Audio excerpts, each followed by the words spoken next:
Atlanta came within 80 days of running out of water because of sheer hard-headedness.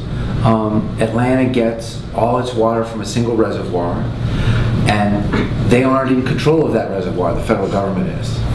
And they assumed that if things got bad enough, no one would let Atlanta run out of water.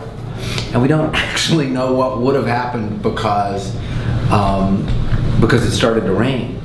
But the real problem is that there's more than enough water in the region around Atlanta to supply Atlanta, to broaden the water supply. Atlanta's leadership and Georgia's leadership simply assumed that that one big reservoir, Lake Lanier, would take care of them.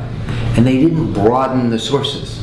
And one of the things that I think we're going to see a lot of, one thing that sort of constitutes innovation, is big cities looking for a variety of ways of supplying their own water instead of relying on this one project. So I was in California for a week in June, and there's a kind of a movement among the big cities, very quiet, San Diego, LA, Irvine, the big Southern California cities, for something that they sort of informally call water independence.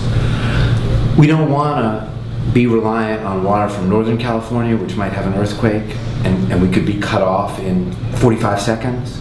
We don't want to be reliant on water from Las Vegas, which is where a lot of water also comes from for Southern California, because we've just been through a 10-year drought, and they are all, the reservoir is down 100 feet. And so if we want our own water, if we want to control our own water supply, what do we have to do? We have to replenish our aquifers, we have to reuse the water we're already using, we have to build desal plants.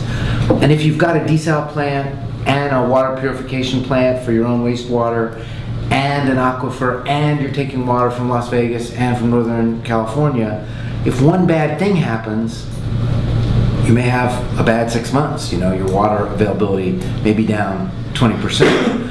But if that was 80% of your supply and that bad thing happens, then you're really in trouble. In Australia, which I write about in the book, they had this devastating 10-year drought. 5 of the 6 major cities in Australia, all the cities except Darwin, which is on the north coast, almost ran out of water. Sydney, Melbourne, Perth, Adelaide, Brisbane.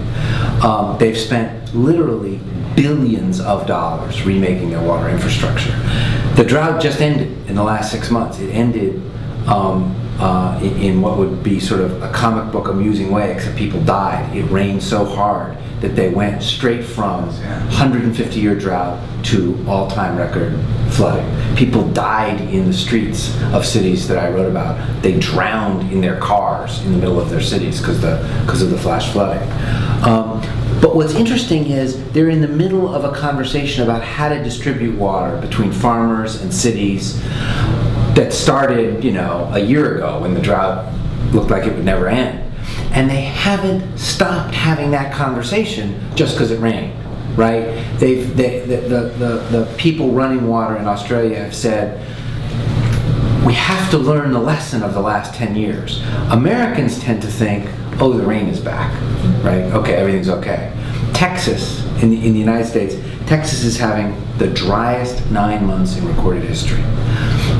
And that drought, if you look at the historical record, the drought that's just beginning in Texas could go on 5 years.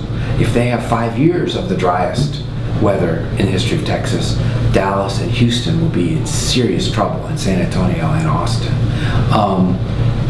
The problem is that in Atlanta's a perfect example. They came within 80 days of running out of water, and then it rained, and then they just went back to business as usual. And so